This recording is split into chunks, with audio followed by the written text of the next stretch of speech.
전 세계가 먹는 줄 알았는데 K푸드 12조 수출의 거짓말. 축제의 이면 가장 화려한 순간의 경고. 지금 대한민국 경제는 그 어느 때보다 찬란한 문화 영토의 확장을 목도하고 있습니다. 뉴욕 타임스퀘어 한복판에서 외국인들이 매운 한국 라면을 먹으며 눈물을 흘리고 유럽의 대형마트 선반에는 한국의 조미김이 건강 스낵이라는 이름으로 불티나게 팔려나갑니다. 방송과 언론은 연일 승전보를 울리기 바쁩니다. 2015년 이후 매년 연평균 5.8%씩 쉼없이 영토를 넓혀온 K푸드는 급기야 2024년 연간 수출액 91억 달러라는 전무후무한 대기록을 달성했습니다. 우리 돈으로 무려 12조 원이 넘는 거대한 돈줄이 전 세계에서 한국으로 흘러들어오고 있는 셈입니다. 정부는 이에 고무되어 2030년까지 K푸드 수출을 210억 달러, 즉 28조 원 규모로 2배 이상 키우겠다는 장밋빛 미래를 발표했습니다.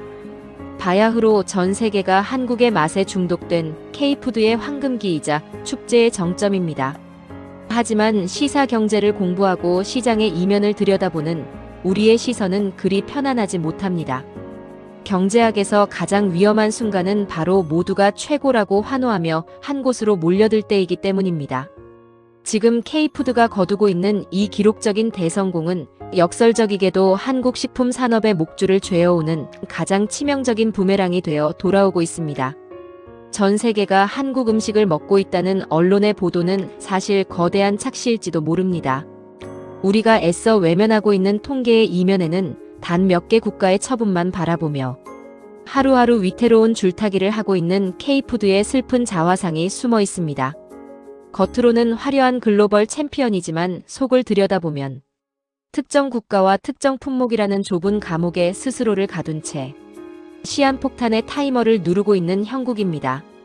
모두가 성공의 단맛에 취해 있을 때 우리는 차가운 통계 데이터를 들고 이 축제의 뒷마당을 점검해 보아야 합니다. 12조 원이라는 거대한 탑이 단 한 번의 외교적 파장이나 단 한 국가의 경기 침체로 순식간에 모래성처럼 무너질 수 있다면 여러분은 믿으시겠습니까? 그렇다면 지금 잘나가는 K푸드가 품고 있는 시한폭탄의 정체는 무엇이며 왜 전문가들은 이 화려한 성공 속에서 위기의 경고등을 켜고 있는 것일까요? 한국무역협회의 최신 비공개 보고서와 수출 통계 데이터를 통해 우리가 미처 보지 못했던 K푸드의 잔인한 진실을 지금부터 하나씩 벗겨보겠습니다. 제1막 12조 원 시장의 부실한 주춧돌 1장 숫자가 말해주는 불편한 진실 3대국의 지독한 독점.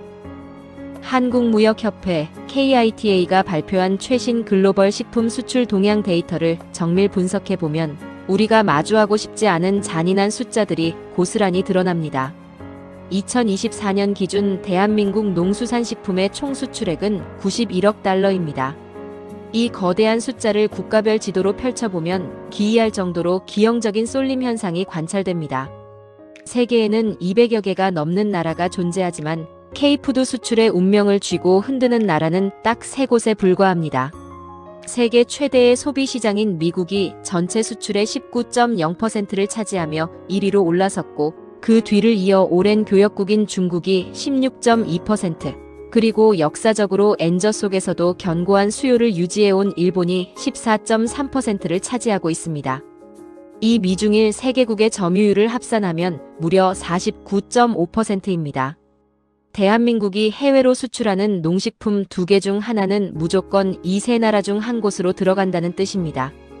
여기에 동남아시아의 핵심 거점인 베트남과 태국까지 상위 5개국으로 범위를 조금만 넓혀보면 점유율은 60.6%로 폭등합니다. 더 심각한 것은 이 통계가 일시적인 현상이 아니라는 점입니다.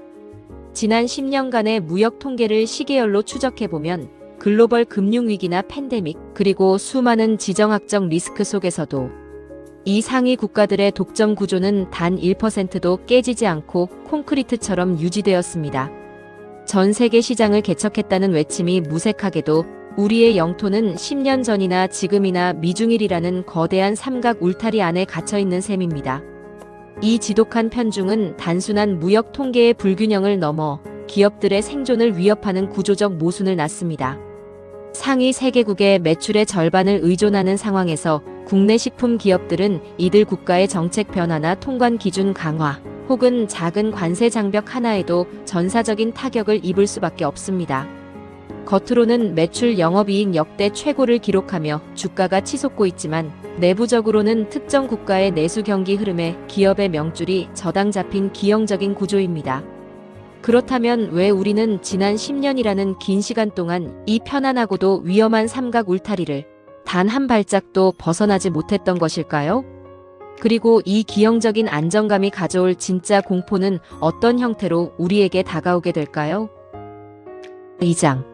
사드 사태의 악몽, 지정학적 리스크라는 시한폭탄. 우리는 역사로부터 배우지 못하면 반드시 그 대가를 혹독하게 치르게 됩니다. 시사 경제 역사에서 특정 국가의 무역을 몰아주었다가 국가 전체의 산업이 뿌리째 흔들렸던 가장 대표적인 비극이 바로 2017년의 사드 배치 사태였습니다. 당시 한국의 유통, 화장품, 엔터테인먼트, 그리고 식품 기업들은 중국이라는 거대한 단일 시장의 달콤함에 취해 있었습니다. 하지만 한반도 안보 이슈로 인해 한중 관계가 급냉하자 중국 정부는 이른바 한한령을 발동하며 무차별적인 경제 보복을 감행했습니다. 당시 중국에 진출했던 대형 마트들은 허위 소방 점검 등의 이유로 강제 영업 정지를 당했고 한국 식품들은 통관 보류라는 보이지 않는 장벽에 막혀 컨테이너채로 부두에서 썩어 나갔습니다. 당시 수조 원의 손실을 입고 중국 시장에서 야반도주하듯 철수해야 했던 대기업과 수많은 중소식품 협력업체들의 피눈물을 우리는 벌써 잊은 것일까요? 지금 K푸드가 보여주는 미중일 중심의 수출 구조는 그때의 위험을 그대로 답습하고 있습니다.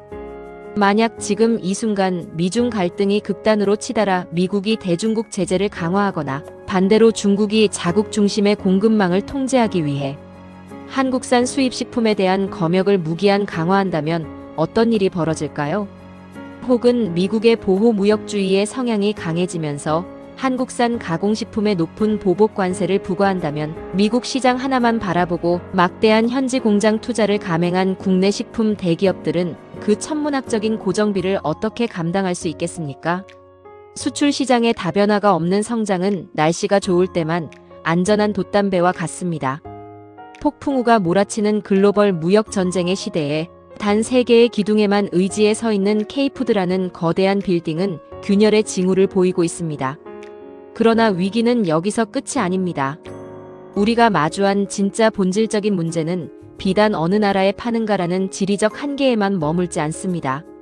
마트에 진열된 한국 상품들의 면면을 뜯어보면 우리의 영토가 얼마나 좁고 위태로운지 또 다른 충격적인 진실과 마주하게 됩니다. 전 세계인의 입맛을 사로잡았다는 K푸드의 바구니 안에는 도대체 무엇이 들어있길래 전문가들은 또 한 번 한숨을 내쉬는 것일까요? 제2막 라면 신화에 가려진 품목의 한계. 3장. 단 2개의 기둥으로 버티는 신화 라면과 김의 독주. 우리는 유튜브나 SNS 숏폼 영상을 통해 외국인들이 한국의 매운 볶음면을 먹으며 챌린지를 하거나 유기농 김을 감자칩처럼 바삭하게 씹어먹는 모습을 매일같이 접합니다. 네, 사실입니다. 2024년 대한민국 농식품 수출 품목 중 단연 압도적인 주인공은 라면입니다. 라면은 단일 품목으로만 전체 수출의 13.8%를 차지하며 K푸드의 상징으로 자리 잡았습니다. 그 뒤를 바짝 쫓고 있는 것이 이른바 바다의 반도체라 불리는 조미김으로 전체의 6.5%를 책임지고 있습니다. 가공식품 전반을 아우르는 조제식료품 8.1%까지 포함하면 사실상 라면과 김, 그리고 기초 조제식품이라는 아주 협소한 몇 가지 카테고리가 전체 K푸드 수출액의 30%에 육박하는 실적을 견인하고 있는 셈입니다. 이것은 언뜻 보면 대단한 성공 신화처럼 보이지만 경제학적 관점에서는 심각한 품목 다변화의 실패를 의미합니다. 하나의 산업이 지속 가능하려면 전방위적인 제품 라인업이 고르게 성장해야 합니다. 하지만 지금의 K푸드는 라면이라는 초전도체 하나가 전체 시장을 강제로 걷견인하고 있는 형태입니다. 라면을 제외한 다른 식품 카테고리, 예컨대 한국 고유의 전통 주류나 신선 농산물, 기능성 건강식품, 그리고 유제품 같은 고부가 가치 품목들은 글로벌 시장에서 의미 있는 점유율을 전혀 확보하지 못하고 있습니다.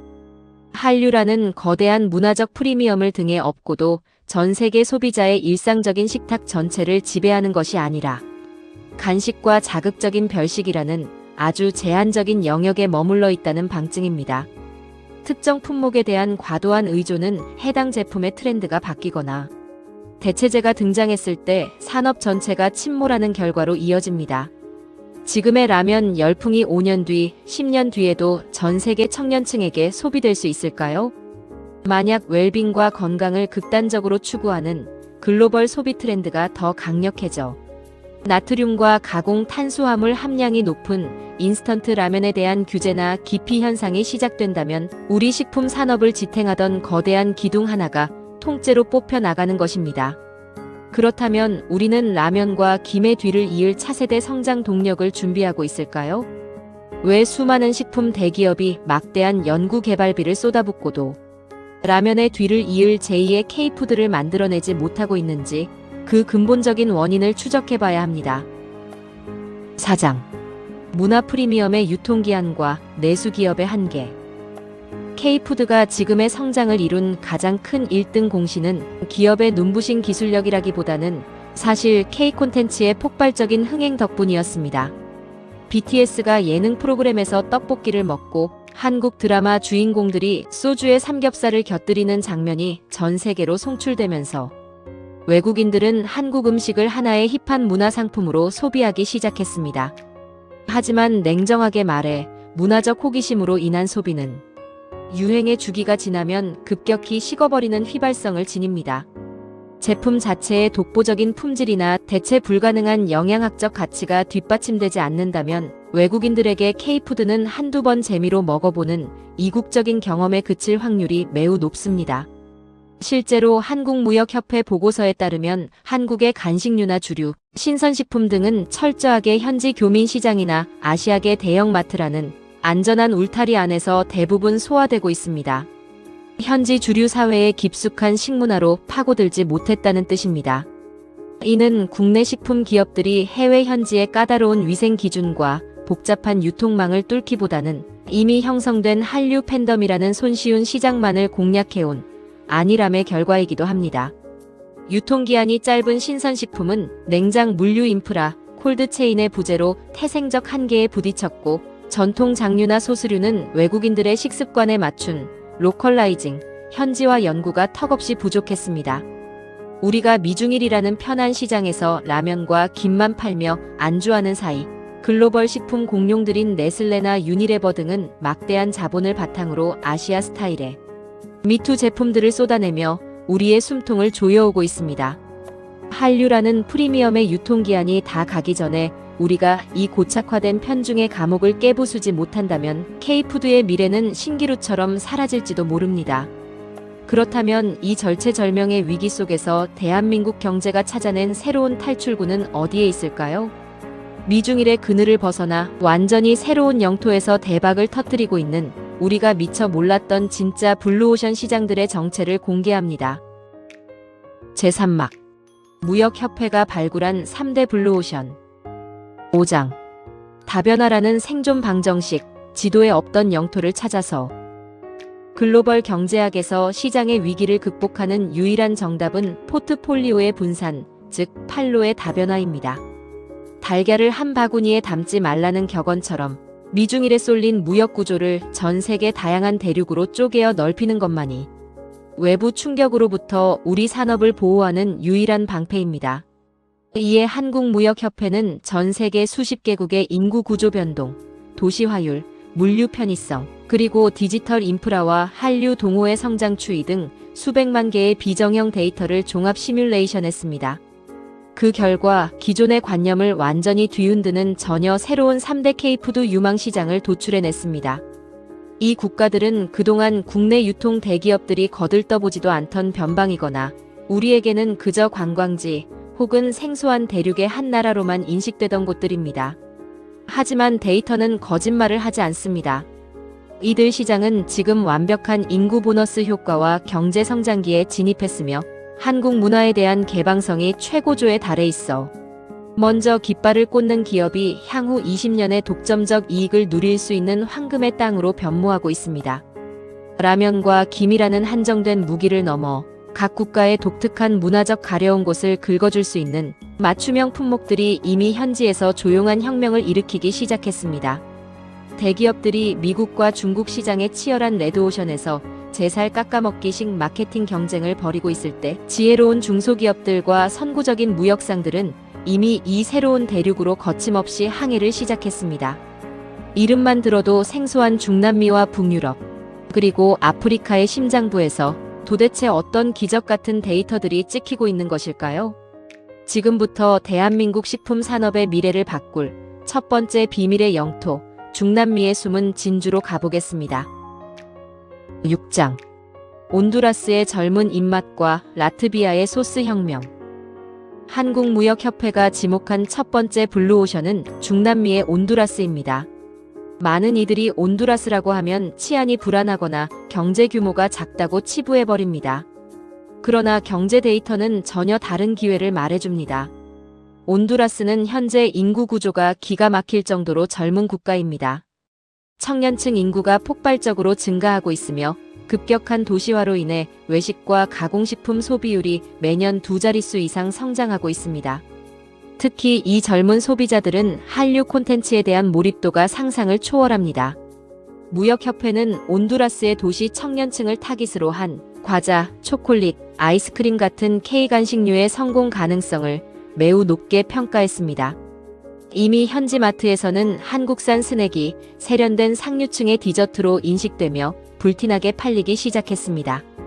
두 번째 영토는 북유럽 발트 3국 중 하나인 라트비아입니다. 인구 180만 명의 작은 나라에 왜 주목해야 할까요? 라트비아는 전 세계에서 식품 수입 개방도 및 규제 투명성 1위를 자랑하는 가장 열린 시장이자 유럽연합, EU 전체로 통하는 핵심 물류의 거점입니다. 발트해를 품고 있어 물류 인프라가 완벽하게 구축되어 있죠. 북유럽인들은 자극적인 인스턴트보다는 건강하고 깊은 맛을 내는 식재료에 아낌없이 돈을 씁니다. 무역협회가 라트비아에서 찾아낸 핵심 병기는 바로 K소스류입니다. 고추장, 된장 같은 전통 장류를 서양식 샐러드 드레싱이나 바비큐 소스로 변형한 제품들이 라트비아의 선진적인 식품 검역을 통과하며 유럽 전역의 식탁을 공략할 발판을 마련했습니다. 젊은 중남미의 온두라스, 그리고 유럽의 관문인 라트비아까지. 이 두 나라는 K푸드가 단순한 유행을 넘어 현지인의 일상 식습관으로 스며들 수 있다는 가능성을 완벽하게 증명해내고 있습니다. 그런데 무역협회의 보고서에서 가장 충격적이고도 흥미로운 마지막 세 번째 국가는 이들보다 훨씬 더 거대하고 역동적인 에너지를 뿜어내고 있습니다. 자본주의의 정점에선 디지털 기술과 지구상 가장 오래된 대륙의 문화가 만나 K푸드의 폭발적인 시너지를 내고 있는 마지막 시장은 도대체 어디일까요? 7장. 케냐, 모바일 생태계와 쌀 가공식품의 만남. 마지막 세 번째 블루오션은 아프리카의 미래라고 불리는 케냐입니다.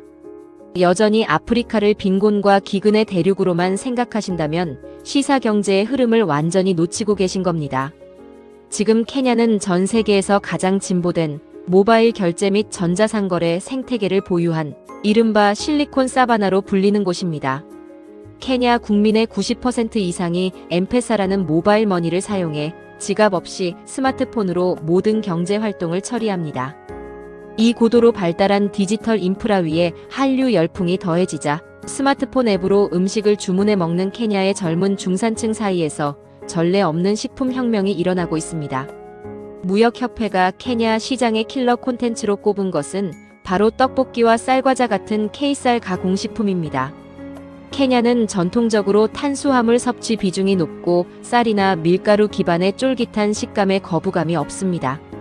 게다가 모바일 배달 문화의 확산으로 장기 보관이 가능하고 이동 중에도 간편하게 먹을 수 있는 한국식 컵떡볶이나 쌀로 만든 스낵류는 현지 밀레니얼 세대와 Z세대 사이에서 가장 트렌디한 음식으로 급부상했습니다.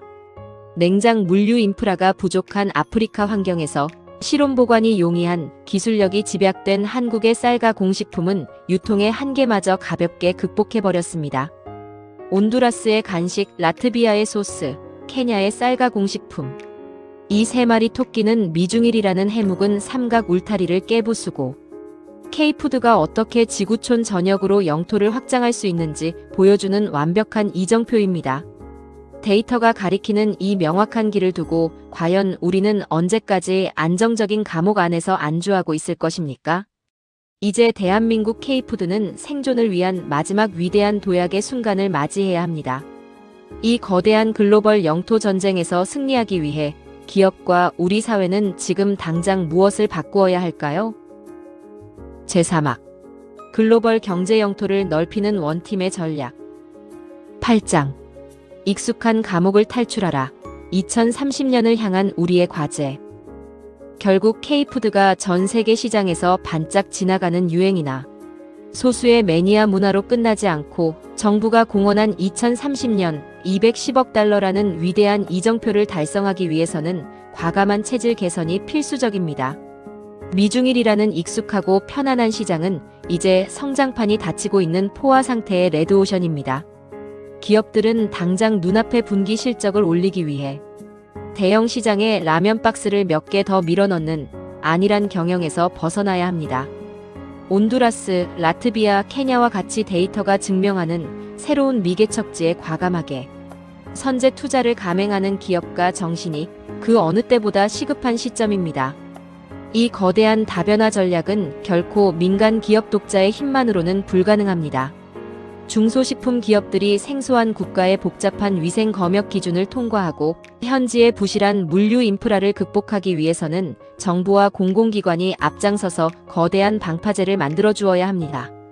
한국무역협회나 코트라 같은 기관들이 현지 고급 시장 정보를 실시간으로 기업들에게 공급하고 농림축산식품부와 재외공관들은 현지 정부와의 외교적 협상을 통해 우리 식품의 통관 장벽을 원천적으로 낮추어 주어야 합니다. 기업의 창의적인 제품 개발과 정부의 정교한 외교적 지원이 톱니바퀴처럼 맞물리는 국가대표 원팀의 시스템이 가동되어야만 비로소 우리의 진짜 경제 영토가 확장될 수 있습니다. 세상의 모든 위대한 역사는 익숙함과의 결별에서 시작되었습니다. 12조 원의 대성공이라는 화려한 훈장에 취해 안주하는 순간 위기는 소리 없이 찾아와 우리의 기반을 무너뜨릴 것입니다. 하지만 우리가 통계의 경고를 무겁게 받아들이고 새로운 대륙을 향해 돛을 올린다면 K푸드는 전 세계 인류의 일상을 지배하는 위대한 문화 자산이자 대한민국의 핵심 성장 동력으로 영원히 자리매김할 것입니다. 미중일의 좁은 그늘을 벗어나 아프리카와 중남미, 유럽의 식탁까지 점령할 K푸드의 위대한 여정은 이제 막 시작되었습니다. 오늘 준비한 시사경제 리포트는 여기까지입니다. 영상이 유익하셨다면 구독과 좋아요, 알림 설정까지 부탁드립니다. 시사경제, 돌아가는 세상이었습니다.